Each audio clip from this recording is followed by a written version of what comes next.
Hah, dhisik aku mlayune mau. Nom aku banteri banter aku mlayune. Landungi napas yo landung aku, wong aku cah nom. Ya, tak disi.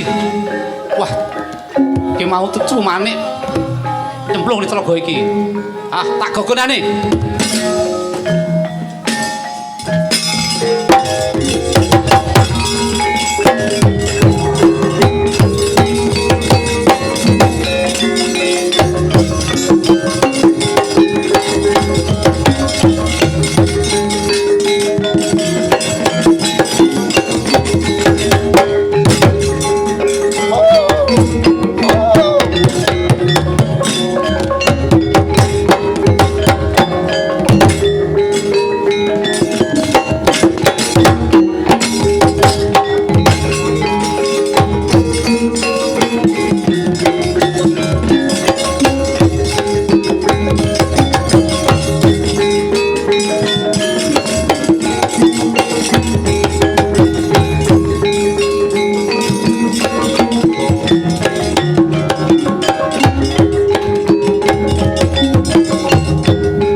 Mondo kuliah tanding kelawan aku. Ayo.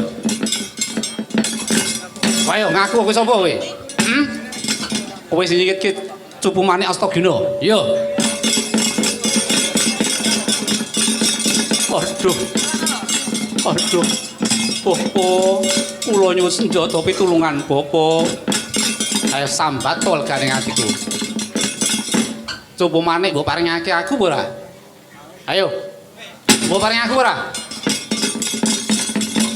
Bapak Utama, Kakang Guwarsa tulungan aku. Kok sambat-sambat karo Bapak Utama, Kakang Guwarsa kuwi sapa? Aku. Aduh. Aku Guwarsi. Sapa? Aku Guwarsi. Guwarsi. Oh, adikku Guwarsi. Guwarsi. Guwarsi kene Guwarsi kene adikku.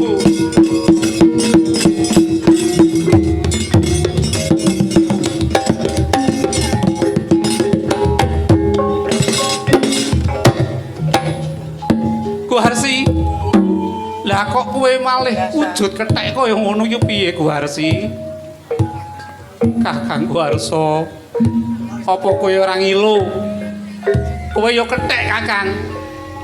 Piye? Kowe ya wujud dadi kethek, aku ya kaya kowe kuwi.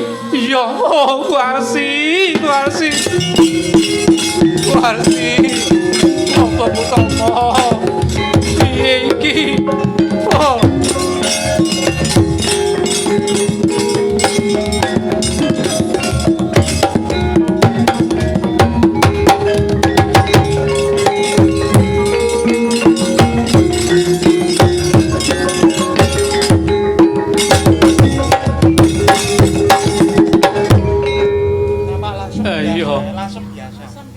Guwarsi awake dadi kethek iya Kakang Guwarsa ayo nyuwun urwat karo Kanjeng Rama Utama ayo ditak derekake di ayo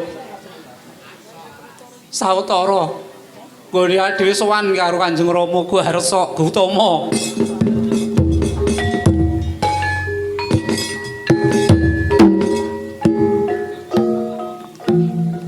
ngaturi Kanjeng Rama Kyai Imam Anom Sastrajari supaya aweh tutur luhur marang awake dhewe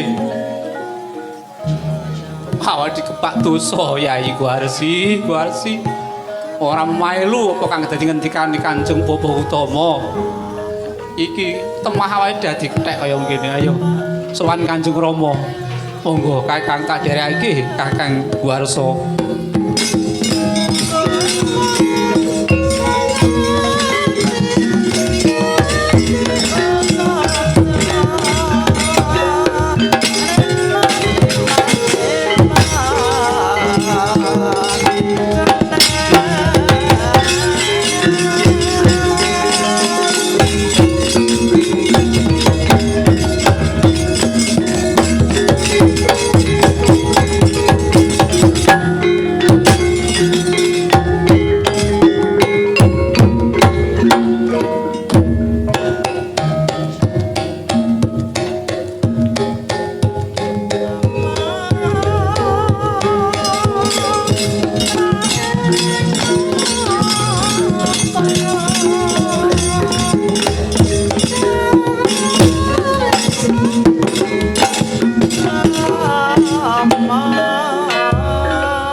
Nuwun kujuk dumateng panjenenganipun para pamelenggah, para sepuh pinesepuh, para Rama Kyai Ibu Nyai sedaya kranten panjenenganipun Bapak Rama Kyai Anom Sastrajari ingkang sampun kepareng rawuh pramila wedal sabda kaaturaken kujuk dumateng panjenenganipun. Allahumma sholli ala Muhammad.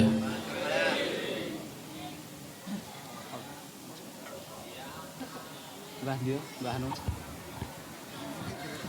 Selawat. Allah.